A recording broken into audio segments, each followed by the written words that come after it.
చెప్పండి అన్న, ఎందుకు ఇక్కడ ఇవన్నీ కూల్చేస్తున్నారు? ఇది గత 70 సంవత్సరాల నుంచి కూడా ఇక్కడ ఉన్న బస్తీ వాళ్ళ వాళ్ళ తండ్రులు వాళ్ళ ముత్తాతలు అందరూ కూడా ఇక్కడ నివసిస్తారు. ఒకప్పుడు అంతా పొలం ఉండే, ఇది నేను ఇంకా మొత్తం అంతా ఇంగో ఈ బస్తీ ఇదంతా కూడా పొలం ఉండే. కానీ ఇప్పుడు ఏమంటారు అంటే వీళ్ళు ఒక 15-20 ఏండ్ల కింద ఈడ రోడ్ ఉండే, రోడ్ ఇదంతా అక్కడ లోపల ఉన్న అపార్ట్మెంట్లకు వాళ్ళందరికీ ఈడ రోడ్ ఉంది కాబట్టి ఈ రోడ్ మీదనే వీళ్ళంతా గుడిసెలు వేసుకోరు. ఇదేమైనా గుడిసెలు కనిపిస్తున్నాయి అన్ని ఇల్లులు ఇవన్నీ అప్పటి నుంచి ఉన్న ఇల్లులే, ఇవేం కొత్తగా గుడిసెలు వేసుకుంది కాదు. వీళ్ళు ఏదో అధికారులు కొంతమంది అప్పట్లో అధికారులు అంతా కుమ్మక్కయ్యి దీన్ని రోడ్ అని చూపించి కోర్టులో దీన్ని వేసి వాళ్ళు 30-25 ఏండ్ల నుంచి కోర్టులో కేసు నడుస్తుంది. ఈ బస్తీ వాళ్ళకి సంబంధించిన కోర్టు అడ్వకేట్ కూడా ఉండే. అతను కొన్ని కారణాల వల్ల అతను వీళ్ళకి అందుబాటులో లేకుండే అతను సడన్గా చనిపోయాడు ఆయన. వీళ్ళకు కోర్టులో ఆ అపార్ట్మెంట్ వాళ్ళు ఫేవర్గా ఆర్డర్ తెచ్చుకొని వీళ్ళకి నోటీస్ వచ్చేదాకా కూడా అసలు ఈ కోర్టులో ఈ కేసుకి ఇంతవరకు వచ్చిందనేది కూడా వీళ్ళకి ఎవరికి కూడా నాలెడ్జ్ లేదు. వీళ్ళకి వచ్చిన వెంటనే వీళ్ళు మళ్ళీ ఎంఆర్ఓకి పోయి మేడం మేము ఇన్నేళ్ల సంది ఉంటున్నామని పాత డాక్యుమెంట్లు దీంట్లో ఒక 4-5 ఇల్లు రిజిస్ట్రేషన్ కూడా ఉన్నాయి. మళ్ళీ ఇవన్నీ ఈ రిజిస్ట్రేషన్లో ఉన్నది ప్రైవేట్ ల్యాండ్ కింద వస్తుంది, మీరు గవర్నమెంట్ ల్యాండ్ ఎందుకని అంటారు అంటే కూడా ఆ ఎంఆర్ఓ కానీ కలెక్టర్ కానీ ఎవ్వరు కూడా సహకరించలే. బస్తీ ప్రజలందరూ రోడ్ మీద తీసుకొచ్చారు. వీళ్ళు బస్తీ వాళ్ళు అయినా కూడా మళ్ళీ కోర్టులో అడ్వకేట్ని పెట్టి హైకోర్టులో కేసు వేసి నడిపిస్తారు. ఈ కేసు కూడా ఎల్లుండి 6వ తారీఖున లిస్టింగ్ ఉన్నది. అది ఉన్నా కూడా ఆమె ఎంఆర్ఓ లేదు నాకు ఇది కంటెంప్ట్ ఆఫ్ ది కోర్ట్ అయింది, నేను ఇవన్నీ చేయలేను, ఎట్టి పరిస్థితుల్లో మీరు ఇల్లులు గులగొట్టాలని చెప్పి శనివారం నాడు సమయం కూడా ఇవ్వలే వీళ్ళకు. శనివారం నాడు నోటీస్ ఇచ్చి ఇవాళ వచ్చి పొద్దుగాల మేము స్థానిక కార్పొరేటర్ మేము పొద్దుగాల వచ్చి ధనాదన స్టార్ట్ చేయడం 500 మంది పోలీస్ ఫోర్స్తోని ఇవాళ ఎంఆర్ఓ వాళ్ళ టీం అందరు వచ్చి ఇక్కడ బస్తీ ప్రజలందరినీ కూడా అరెస్ట్ చేసి మమ్మల్ని కూడా అందరిని అరెస్ట్ చేసి చాలామంది కొంతమందికి దెబ్బలు తాకినాయి, కొట్టిర్రు. అయినా వీళ్ళందరిని అట్లా చేసుకుంటా అరెస్ట్ చేసి అందరి ఇల్లులు అందరి సామాన్ అంతా బయట పెట్టేసి కొంతమంది సామాన్ పెట్టి కూడా అట్లనే మొత్తం ఇల్లు అని కొలగొట్టి. మేము ఒకటే డిమాండ్ చేస్తున్నాం ఈ ప్రభుత్వాన్ని, మీరు మొన్నటిదాకానేమో టీఆర్ఎస్ ప్రభుత్వం అట్లా చేసింది ఇట్లా చేసింది అని చెప్పి ఇలా కాంగ్రెస్ ప్రభుత్వం అధికారంలోకి వచ్చింది. మరి అధికారంలోకి వచ్చి 100 రోజులు కూడా దగ్గరకు వస్తున్నాయి. మళ్ళీ ఇలా ఏంది ఈ 23 మంది ఇల్లులు ఎక్కడ పోవాలి? వీళ్ళందరూ ఇప్పుడు రోడ్ల మీద వచ్చారు. నేను ప్రభుత్వాన్ని డిమాండ్ చేస్తున్నా, వీళ్ళని ఎట్టి పరిస్థితుల్లో వీళ్ళకు ఇంకా ఏదైనా ఆల్టర్నేట్ చేసి వీళ్ళకు సహకారం అందే వరకు కూడా వీళ్ళు వీడికి కదిలేదు. ఈ సామాన్ పెట్టుకొని ఇట్లనే ఉంటారు. వీళ్ళకి మాత్రం న్యాయం చేసే వరకు కూడా ఈ పోరాటాన్ని మేము ఆపం. ఎట్టి పరిస్థితుల్లో వీళ్ళకి న్యాయం జరగాలి. ఎంతమంది ఉన్నారన్న బస్తీలో? మొత్తం 23 మంది ఇల్లులు, సుమారు ఒక 100 నుంచి 120 మంది ఫ్యామిలీస్ మొత్తం అందరు ఉంటారు ఇక్కడ. జనాలందరూ కుటుంబాలు ఉంటారు మొత్తం అందరు కూడా 23 ఫ్యామిలీస్ ఇక్కడ ఉండేది. అంటే 70 సంవత్సరాల నుంచి ఇక్కడే ఉంటున్నారు. 70 ఇయర్స్కనే ఉంటారు. వాళ్ళ తాతలు ముత్తాతల నుంచి కూడా అందరు ఈయనే ఉంటారు. దీనికంటే ముందు పక్కన ఉన్నాయని కూడా వాళ్ళు ఇప్పుడు ఇంకోటి అంటారు, వాళ్ళు ఇలా రోడ్ వైండింగ్ చేస్తారు. రోడ్ వైండింగ్ మీకు ఇక్కడ కనిపిస్తుంది, ఆడ మస్జిద్ ఉంది, దాని ఇట్లా మీరే చూడండి, ఆడ ఇక్కడ కనిపించే ఎట్లా చేయడానికి వస్తుంది వైండింగ్? ఆడ మస్జిద్, మళ్ళీ మస్జిద్ని కూడా తీస్తారా? తీయాలి కదా. మళ్ళీ వైండింగ్ అన్నప్పుడు అందరికీ సమాన న్యాయం ఉండాలి కదా. అంటే బస్తీ ప్రజలకు ఒకటి మస్జిద్కి ఒకట. ఎట్టి పరిస్థితుల్లో కూడా మీరు అంటారు కదా, సరే చేయండి, మరి ఇప్పుడు గులగొట్టిగా చేయండి, అది కూడా కొట్టుకొని తీసుకొని రావాలి. లేదంటే మాత్రం పెద్ద ఎత్తున ఉద్బద్ధం చేస్తాం మేము. దీనైతే ఆపేది లేదు. ఈరోజు స్వామి వివేకానంద నగర్ బస్తీలో మరి ఇల్లులు కూలగొట్టడం జరిగింది. ఎన్నో రోజుల నుండి మేము కాపాడుకుంటూ వస్తున్నాము. ఇది ఇంతకుముందు కూడా ఇట్లనే అయితే దాన్ని ఆపుకుంటూ కాపాడుకుంటూ వస్తున్నాం. ఈరోజు ఎట్టి పరిస్థితుల్లో కూలగొట్టాలి అని మా అధికారులు అందరూ మరి కుమ్మక్కయ్యి ఈరోజు వాళ్ళని రోడ్డు మీదకి తీసుకొని వచ్చారు. చిన్న చిన్న పిల్లలు ఉన్నారు, తల్లిదండ్రులు, ముసలోళ్ళు, పేషెంట్స్ వాళ్ళందరూ ఉన్నారు. మరి వీళ్ళకు నోటీసులు ఇచ్చేటప్పుడు అధికారులు చెప్పింది ఏంటి అంటే, మేము ఖచ్చితంగా మీకు ఇంకొక ఆల్టర్నేట్ అనేది చూస్తాము, మిమ్మల్ని అక్కడికి సేఫ్గా మిమ్మల్ని అక్కడికి పంపించిన తర్వాతనే మీ ఇల్లులు కూలగొడతాము, అప్పటి వరకు మీ ఇల్లులను మేము కూలగొట్టము అని చెప్పి ఈరోజు చూస్తే ఇక్కడ వీళ్ళు ఆల్టర్నేట్ కాదు కదా, వాళ్ళ సామాన్లను కూడా వాళ్ళని ముట్టుకొని ఇవ్వకుండా మరి వాళ్ళు ఏదో నేరం చేసినట్టు మరి వాళ్ళందరినీ ఇక్కడ బస్తీలో ఉన్న ప్రజలను కొట్టడము, చేయడము, దెబ్బలు తాకడము, వాళ్ళని తీసుకెళ్ళి పోలీస్ స్టేషన్లో పెట్టేసి ఇక్కడ అంతా అయిపోయాక మేము కూడా పోలీస్ స్టేషన్కి వెళ్ళడం జరిగింది. ఇక్కడ అంతా అయిపోయాక ఇంకా మమ్మల్ని పంపించడం జరిగింది.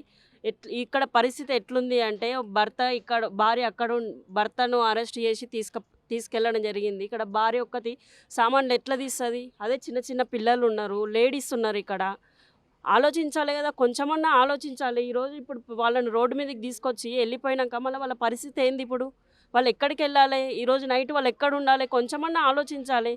దీనికి ఎవరైతే వెనకాలండి నడిపిస్తున్నారో ఈరోజు వాళ్ళకి ఒక్కటే చెప్తున్నా నేను, ఇంతమంది ఫ్యామిలీస్ మీరు పొట్టగొట్టి ఈరోజు వాళ్ళని రోడ్డు మీదకి తీసుకొచ్చారు కదా, మీరు ఏమాత్రం ఎదుగుతారో అది ఖచ్చితంగా మీకు మరి ఒక్కొక్క మరి దీని వెనకాల ఎవరున్నారో వాళ్ళందరూ కూడా మరి దేవుడు అనేటోడు చూస్తాడు కాబట్టి ఎవరెవరైతే ఈరోజు వీళ్ళకి అన్యాయం చేశారో ఖచ్చితంగా వాళ్ళకు కూడా ఒక రోజు వస్తుంది. మీరందరూ కూడా అనద్దు కానీ ఎవరెవరైతే దీని వెనకాల ఉన్నారో వాళ్ళందరూ పురుగున పడి చేస్తారు. ఈరోజు ఇంతమంది పొట్టన పెట్టుకున్నారు మీరు కాబట్టి మేము డిమాండ్ చేసేది ఒక్కటే, వాళ్ళకు ఆల్టర్నేట్ అనేది చూపించండి. ఇప్పుడు మీరు కూలగొట్టిరు కదా, కూలగొట్టినాక ఇక్కడ అంతా వీళ్ళంతా క్లీన్ చేసినాక వాళ్ళు ఇక్కడనే టెంట్లు వేసుకొని వాళ్ళు ఇక్కడనే ఉంటారు, వాళ్ళు ఎక్కడికి వెళ్ళరు. మీరు వాళ్ళకి ఆల్టర్నేట్ అనేది చూపించండి, అప్పుడు వాళ్ళు ఇక్కడ నుండి వెళ్తారు. దీనికి కూడా ఖచ్చితంగా లోకల్ కార్పొరేటర్గా మా సపోర్ట్ ఖచ్చితంగా బస్తీ ప్రజలకు ఖచ్చితంగా మా సపోర్ట్ కూడా ఉంటుంది. ఈరోజు పొద్దున ఎంత దారుణం అంటే ఒక స్థానిక కార్పొరేటర్లను కానీ మరియు చుట్టుపక్కల కార్పొరేటర్లు ఎవరన్నా వచ్చినా కానీ వాళ్ళకు కూడా సమాధానం చెప్పకుండా ఇంట్లో నుంచి ఆడవాళ్ళని మొత్తం బయటికి వెళ్ళగొట్టేసి సామాన్లని పిల్లలు మొత్తం చిన్న చిన్న పిల్లలను కూడా దారుణంగా ఇంట్లోకి గుంజి బయట వేసిర్రు. మరి ప్రభుత్వానికి నిమ్మకు నీరెత్తని విధంగా ఈ ప్రభుత్వం వేరిస్తుంది. కొంచెమైనా ప్రభుత్వానికి బుద్ధి ఉండాలా, వచ్చి చూసే దాఖరాలు ఎవరికి లేవు. ఇప్పుడు ఇక్కడ మంత్రి గారు బట్టి విక్రమార్క గారు వస్తారు అనేసి మాకు సమాచారం తెలిసింది. ఆయనను కూడా పోయి ప్రశ్నించుదాం అనుకుంటే రాలేడు ఇవాళ ఆయన. మరి ఎంఆర్ఓ గారికి ఎందుకో ఇంత వేరే ల్యాండ్లు కూడా అట్లనే ఉన్నాయి. మరి ఆ ల్యాండ్ల మీద కాకుండా మరి ఎస్సీ బస్తీల మీద ఎందుకు ఇట్లా పడుతుర్రో, ఇంత చిన్న చూపు చూస్తుర్రో అర్థం కావట్లేదు. ఇప్పటికైనా తక్షణమే చర్యలు తీసుకొని గవర్నమెంటు వీళ్ళకు డబల్ బెడ్రూమ్ ఇండ్లు, మరి స్థానిక ఎమ్మెల్యే కూడా 90 ఇండ్లు ఉన్నాయి మన కాన్స్టిట్యున్సీలో ఖాళీగా, మరి అవి కూడా కేటాయించకుండా ఆయన ఏం మాట్లాడకుండా చేస్తాము అనేసి వెళ్ళిపోవడము కరెక్ట్ కాదు. ఇప్పుడు ఒక కమిటీ వాళ్ళు ఉండమంటారు, జవహర్ కమిటీ వాళ్ళు ఉండమంటారు. ఆ కమిటీ వాళ్ళు ఎన్ని రోజులు ఉంటారు? 1 రోజు, 2 రోజులు, 3 రోజులు. దాని తర్వాత మళ్ళీ వెళ్ళిపోమంటారు. వాళ్ళ పరిస్థితి ఏంది, ఏం ఆలోచిస్తున్నారు అసలు? ఇప్పుడు గవర్నమెంట్ నుంచి అసలు ఏంది, ఇంతమంది 23 కుటుంబాలని రోడ్డు మీద వేసిర్రు. మీరు చూసుకున్నట్టయితే అన్ని సామాన్లు డ్యామేజ్ అయిపోయినాయి. ఇప్పుడు ఎవరు దీనికి బాధ్యత వహిస్తారు? ఏ ప్రభుత్వం నుంచి ఎవరు వచ్చి మాట్లాడతారో చూస్తాము. లేదంటే రానున్న రోజులలో ఎంఆర్ఓ ఆఫీసు, కలెక్టర్ ఆఫీసు, ప్రభుత్వ ఆఫీసులన్నీ ముట్టడిస్తాం. మేము గత రాత్రి నుంచి ఇక్కడనే ఉండి రాత్రి 4 గంటల వరకు ఉన్నాం. ఇక్కడ ప్రజల సమస్యలు చాలా దారుణం. వాళ్ళకి ఆరోగ్య సమస్యలు ఉన్నాయి. ఆల్రెడీ ఈ టెన్షన్తో 3 గుండెపోటు వచ్చి చనిపోవడం కూడా జరిగింది. వీళ్ళకి నిన్న నైటు నోటీస్ ఇచ్చి ఈరోజు పొద్దున్న మేము డెమాలిష్ చేస్తున్నామంటే వాళ్ళు ఏం చేస్తారండి? ఎవరైనా ఆలోచించాలి. ఇప్పుడు ఈ కంప్లైంట్ వేసిన మేధావులు ఎవరైతే ఉన్నారో వాళ్ళ అపార్ట్మెంట్ అది, వాళ్ళకి ఈ రోడ్డుకి ఏమాత్రం సంబంధం లేదు. ఆయన వేవ్ అంతా వెనకకేనే వస్తుంది, దీనికి సంబంధమే లేదు. మీరు ఒకసారి ఫోకస్ చేయండి దాన్ని కూడా. అయితే ఆ అపార్ట్మెంట్ అయినా దీని మీద, ఆ కనిపించే అపార్ట్మెంట్ అయినా దీని మీద కంప్లైంట్ ఇవ్వడం జరిగింది. ఈ రోడ్డుకి అసలు ఆ రోడ్డుకి సంబంధమే లేదు. ఇంకోటి ఏంటంటే ఇప్పటివరకు ఏ ఆఫీసరు ఇక్కడ వీళ్ళ పరిస్థితి ఏందనేది విచారించలేదు. 20 కుటుంబాలని రోడ్డు మీద పడేసిరు. వీళ్ళు ట్యాక్స్ పే చేస్తున్నారు, కరెంట్ బిల్ పే చేస్తున్నారు, వాటర్ బిల్ పే చేస్తున్నారు. మూడు జనరేషన్ల వాళ్ళు.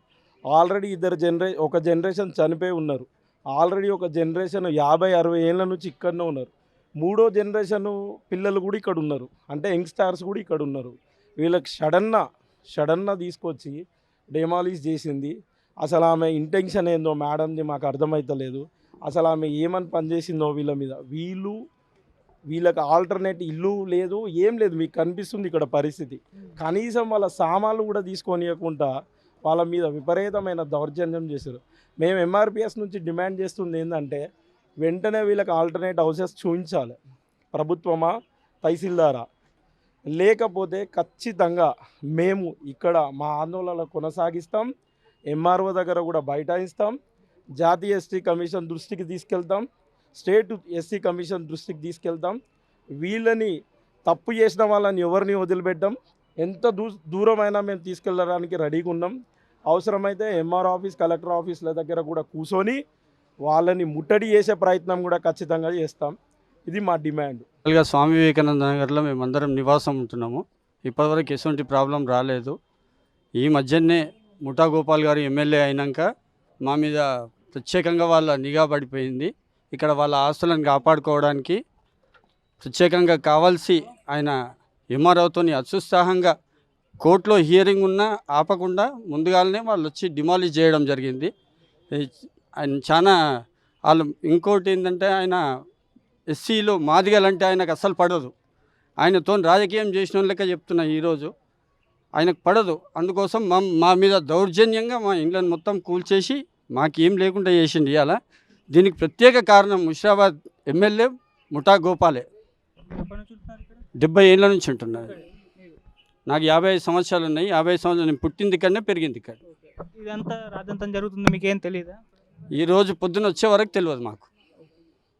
సో శనివారం నోటీసులు ఇచ్చారు అంటున్నారు కదా, మరి అప్పుడు ఏమన్నా ప్రయత్నం చేస్తారా వెళ్ళిపోవాలి అక్కడ అని చెప్పి? ఎమ్మెల్యే గారి దగ్గరికి పోయినాము. మాకు ఇక్కడ లాస్ట్ ఎలక్షన్స్లో మేము ఆయన పని చేయలేదన్న కారణం ఒకటి పెద్దగా బలంగా పెట్టుకొని మా మీద దౌర్జన్యంగా ఈ పని చేయించాడు.